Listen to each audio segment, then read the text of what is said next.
to another episode of Rocky Mountain Ranch Research with Katie Paige. So this is Sally and Tom Miller from the Miller Ranch, from Beyond Skinwalker. How many acres do you own here? A lot. Around 1,400. 1,400. And you're just sort of in this valley of high-strangeness. When did the mutilations start? Around what years? You know, was it 60s, 70s, it just generally? And then how frequently do they happen subsequently after? Well, the first one we found was in 1996. 96, okay. Yeah, and the reason we seen it was we were moving cattle, and it was down at the lower place down here. And we had all the cattle gathered, and then in the morning we went out, and Sally or I seen something laying there, and we both looked at it, and it was a calf. And then we looked at it closer, and we found parts of it were missing and this and that. So it happened just overnight because it wasn't there before. Yeah, it's interesting, the calves, and I'm glad you bring up calves, because I did an interview with a witness that lived in Kiowa. You know, it's a generational ranch, and they had moved out to Rama. 78, I would say. My husband and I lived outside of Rama, off of 86, Highway 86 South. So we're out there in the middle of nowhere. Didn't have a lot of close neighbors or anything there. He was out on horseback checking the cows for calves. I just remember him coming back, telling me, because we didn't have cell phones, and saying that we have a calf down. It's really weird. It's dead.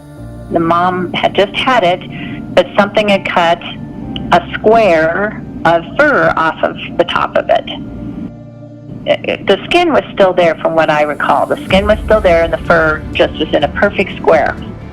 When we went back out there, when I went with him in the pickup, which probably the whole trip maybe took 30 minutes or something, they had been back, and there was a very clean-cut circle with organs removed.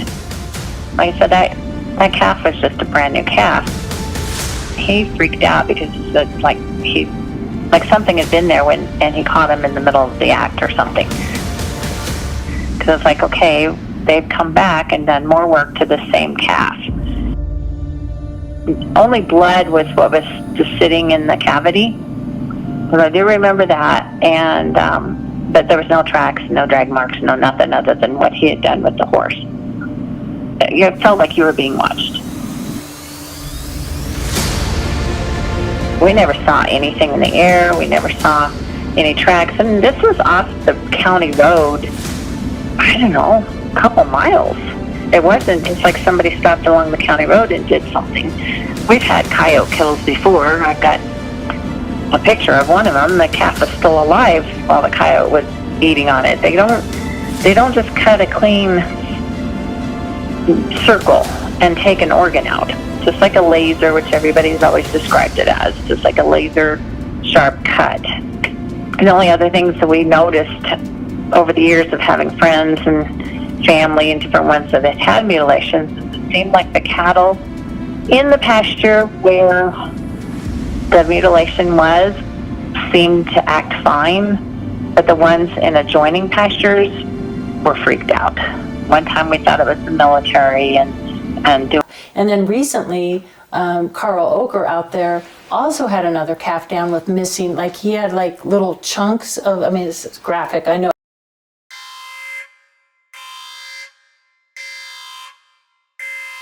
But that he couldn't identify that belonged to that calf. And in fact, the calf was still in the sack a little bit. And there were just like, it was just very bizarre, but also mutilated too. So it's interesting that the first one for you was a calf.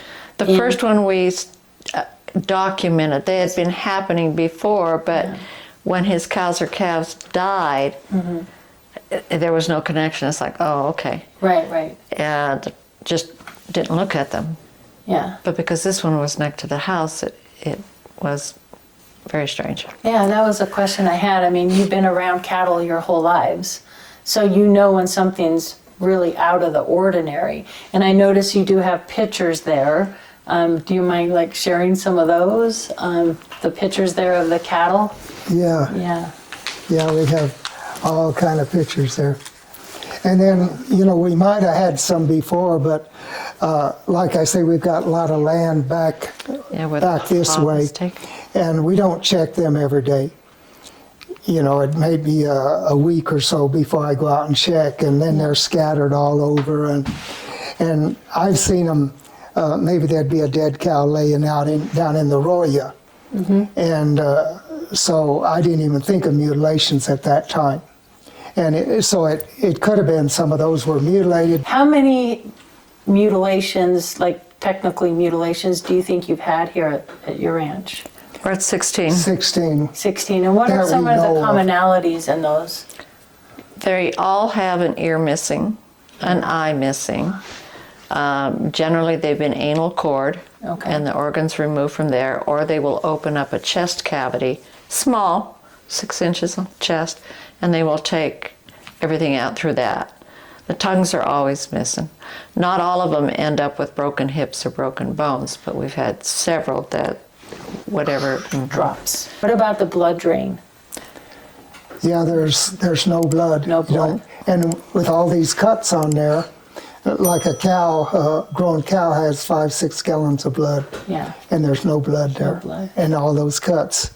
And then too, the reason those things, those cows are dead when they hit the ground, because if a cow dies naturally, she paws and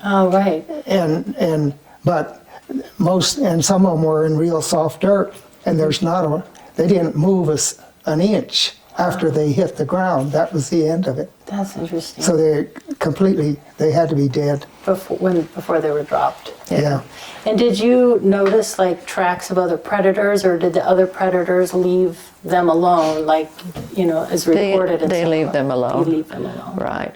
And the ground around them, when it's in a beautiful, perfect circle with the cow in the center, most of our mutes have been Geiger countered. They're checking for the radiation counts around. And there's always a count.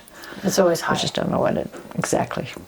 Right. That's so interesting. And then this one, the hoof, that's an interesting little circular mark. This is one that was anal cord. Anal cord. Oh my goodness. And then one thing about it too, like these cuts here, they cut beyond this. The investigator did, and took a section somewhere, and he had it tested. Okay. And it was all laser cuts, because it was just, the hair was singed. Oh. So Cauterized. Cauterized, and That see one like shows that it one, better. see it's all smooth. Now when the animals start chewing on it, they're tearing it and apart. So some of these that had laid out in the pasture a while, the coyotes and stuff don't bother them. Right. Especially these for a while, but then eventually, that goes off, and then they. Have you ever noticed like the other animals acting strangely after a mute? Like, do the other cattle act differently in any way? Or? Some of them do. They don't want to go back to the area right away. When we've had them down on the other fields across from the highway, they kind of stay away for a while. And so they're a little spooked. They're spooked. They're seeing something. Right. Like, I don't want to do next. An incident on the other side of the road again, down near the Arroyo, where Tom discovered a dead cow that had been mutilated, and then he saw another one next to it, but her back was broken. And so they theorized that in whatever this magnetic lift or whatever, however they're bringing those up, that one made it, but the other one broke the grip, and it fell to the ground, and its back was all broken. That's so sad. Yeah, I had to finally go put that one down because she had her back broke. And I fed her for a couple days and watered her and everything, but once her back is broke, No, and a broken back, coyotes don't do that. Big feet might do that. Big feet. They have big feet. Yeah, and the cow don't just fall over and break her back. Have you seen that new series on Netflix called Investigation Alien that George Knapp just did. If you have Netflix, you should watch it. The first episode, they talk about mutilations, and there's some recent mutilations happening in Oregon right now. And one of the cows they found in Oregon that was mutilated was literally just sitting up, not laying on its side, not very strange. All of these mutilations, and I know this has been investigated for decades now, you know, I always want to give credit to the pioneers that come before us, and we just lost a friend that did so much work on this subject, which is Christopher O'Brien. He passed away recently. Chuck Sukowski's another one that's done a lot of work. Linda Moulton Howe, of course, you know, got it started out here.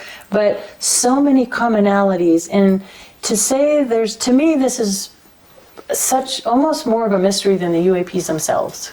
And that's a good question. So you mentioned that you know, the people used to hunt out here.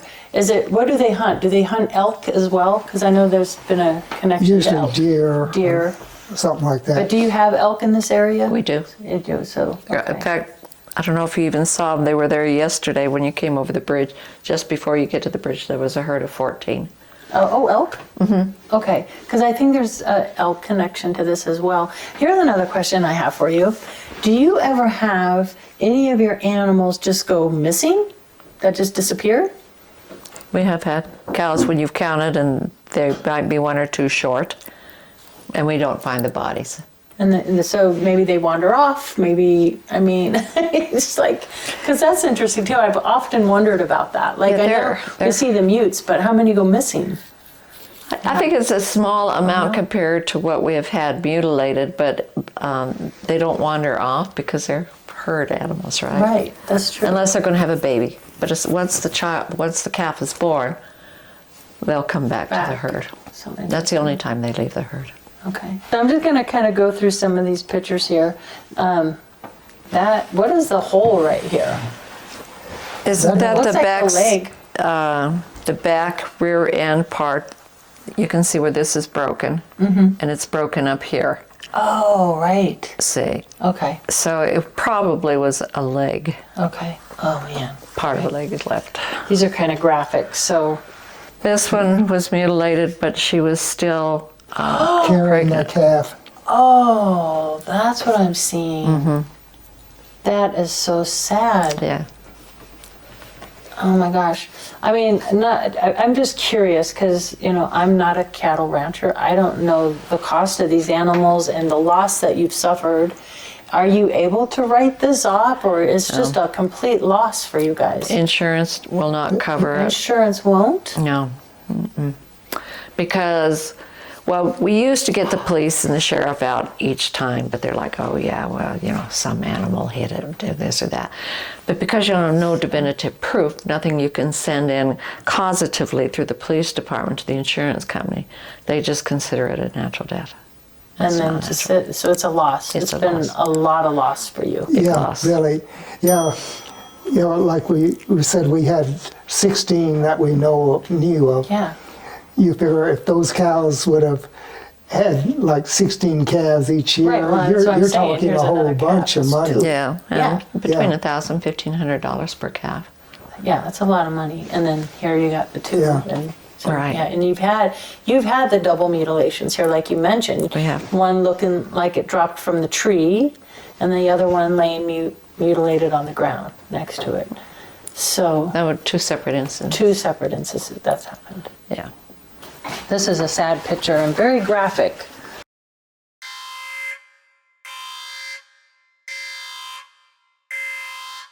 Yeah, but it reminds me a little bit of Snippy the horse. So, yeah, let's talk about this very sad case. What is this here? This little baby was only a day old. And she also was right next to the house. So we called Chuck, and he came down, and he brought with him the head of the vet center out at Fort Collins with him. So they took this back with them, and of course they verified all of the laser cuts and the radiation count, but they took everything on this. So it's hard to say. It doesn't look like a predator tear anywhere because this was verifiable. And they found a chemical they found something that they were very unfamiliar with. Yeah, that is so sad and very graphic and, breaks my heart. Okay, that one. That one, That's part of a femur. yeah, it's just part of the bone somewhere that was laying. But look here, it's cut. It's cut. So they're cutting the bone. Laser cutting. Whatever it laser, probably. right through the Yeah. bone. Probably laser. That's some more bones. I leg think bone. some of these are the ones down in the Roya were, The of double. course, that was after it happened quite a while. Again, another broken leg. How do you explain that? Right. Is there a time of year where you find these happen more than, have you been tracking that at all? Like, No, once I a don't. year? I don't think it makes any difference. No. Now this one here, they checked, and there was a lot of radiation around there. For I think 20 foot, it was a very wide area. Really? Usually it's close in 5 foot, 10 foot, but this one was quite big. Like 20 feet. Yeah, and then he would back away, and it was okay. Go close to it, ding, ding, ding, ding. So whatever caused that radiation. That's again a core mute that was on the chest. So that entrance is probably about this big, and they go in this way and they extract everything. So I try to get the camera in there to get I mean, a it's photo. like hollow in there. And one of the reports from Elbert County when I was in Florida, this was Bill Waugh's widow. So it was George Yarnell was the sheriff in Elbert County, and Bill Waugh was the undersheriff. And I went to Florida to interview Bill Waugh's widow, Jean, and she just recently passed. A wonderful woman. And she had mentioned like this kind of a mute where it's hollowed and cored, and they would check it and photograph it and investigate it, and then the next day, and this is miles off the road, nobody around, they'd come out and this would be just packed with dirt. Oh, Somebody just would shove dirt in it and pack it in there. that is Isn't odd. that odd? strange. Very odd. So strange. Now we've had mutes like this that were on this side, and we take it across to see if predators will clean it up or not. Usually they won't go near it. Right. But we went out in the morning to show Tom's sister that it was mutilated, and there was just nothing but a pile of ashes that had been cremated. What? Just a big. What? Really? Yes. How does that happen? We don't know. I mean, that requires fire and heat. And Yes. that's Just totally vaporized. strange. I wonder if that's a military experiment. Tongue The missing. tongue That's And the eye. and then the eye, the tongue and the Yeah. eye. And that was the cut they usually made on the jaws. Look how clean and sharp that It is. is. It's Yeah. just a straight. And then they usually take the tongue out, and usually one eye, In the ear. or maybe both of them. But Oh, this is weird looking. Well, we took this one because you can see the cauterization cauterization. all Yeah. across there. And what I watched yesterday, there was one that you guys had with the broken ribs. These. Yeah. Yes. Is this the one with the broken ribs? Correct. Okay. Yeah, because I was That gonna might say be it the looks. same one. Yeah. It Yeah. looks, yeah. It looks similar. There's Oh. another one where the chest. Well, that was that Yeah. first one where I tried to. and that was in the shoulder right there, and apparently they just cut it and Took out the internal go in organs. and take what they want. But see, what puzzles everybody, of course, you included, when you have a cow that's laying on the ground like this and it's got that much of a core, there isn't any blood. No, Yeah. there's no blood. I mean, There's- look around it. There's it's, nothing. It's dry. It's hollow and dry, and I mean, it's not like you've ever seen footprints around, or needles, or any evidence of a Right. human. No, you'd Nothing expect like tracks. Some people say, well, maybe it's a cult and they bring a laser out. I'm like, right. Right. Oh my gosh! Oh, there's the coring of the. Yeah. It seems pretty, and this is pretty common where they take that all around the jaw. Yeah, Yeah. that's pretty We had much one- common with it. Yeah, we had one. I have a picture I'll share with you after that's pretty similar that just happened out in Wyoming of the same type. Yeah, this one the neighbor had that they sent me is the same that I sent out to Chuck yesterday, but it's jaws completely. So for this one that just occurred, Chuck will come out here, investigate it, do the photos, and take measurements and that. And then what do you do? I mean, I'm just curious, because I'm not a rancher. Do you do anything with the cow, or you just go let it naturally decompose. Most of them don't decompose. It takes years and years. Yeah, is that normal? I don't know if that's don't know. normal or not, but Tom will get the backhoe out and he just, because the animals won't come near it, the coyotes won't eat it, and takes them far enough away. If they're not buried, we can't smell them, but lately he's just been digging a hole and putting them in. Okay. I mean, what are your theories after all of the mutilations you've had, all of the hitchhiker effects that what do you think's going on, really? I mean, Well, where are you on that? yeah, I believe that there is other intelligences out there. I mean, I think it's pretty crazy to think we're the only Yeah. source. I believe also that there may be some government connection. Right. Don't know to what extent. Well, thank you for having me, and thanks for watching another episode of Rocky Mountain Ranch Research. Bye. Bye.